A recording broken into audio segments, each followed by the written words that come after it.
টাকায় 4টি কিনে টাকায় 5টি বিক্রয় করলে শতকরা কত লাভ বা ক্ষতি হবে?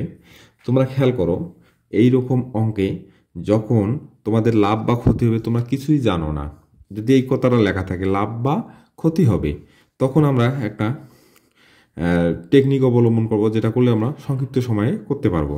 সেটা হচ্ছে যে, দেখো খেয়াল করো, সে কিনে কয়টায়? 1 2 3 4টা। বিক্রি করে কয়টায়? কয়টা বিক্রি করে? 1 2 3 4 5। তোমরা এখন খেয়াল করো যে সে 4টা কিনছে। কয়টা কিনছে? 1 4টা কিনে বিক্রি করছে কয়টা? 5টা। তাহলে আমার 4টা আগে শোধ করে দিই, 1 2 3 4। তার মানে এখানে আরও একটা লাগে। তার মানে কি এখানে আরও একটা লাগে? তাহলে সমান হবে যেহেতু। তাহলে আমরা বুঝতে পারতেছি যে আমাদের এখানে একটা যেহেতু লাগতেছে, কেনার এখানে লাগতেছে, তার মানে ক্ষতি হয়েছে। তার মানে কি ক্ষতি হয়েছে? যেহেতু এখানে শর্ট আছে, তার মানে হচ্ছে ক্ষতি হয়েছে। তাহলে এখানে আমরাকে এটাকে ধরবো, যেহেতু আমাদের ক্ষতি হয়েছে, ক্ষতি হলে এই বড় সংখ্যাটাকে আমরা ধরবো ক্রয় মূল্য, ছোট সংখ্যাটাকে ধরবো আমরা বিক্রয় মূল্য। তাহলে বড় সংখ্যাটাকে ধরবো আমরা কি? বিক্রয় মূল্য না ক্রয় মূল্য।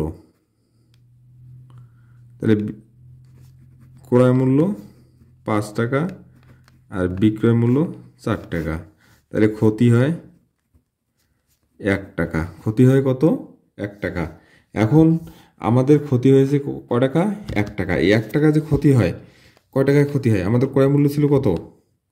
5 টাকা। ক্রয় মূল্য ছিল 5 টাকা। আমাদের লিখতে পারি 5 টাকায়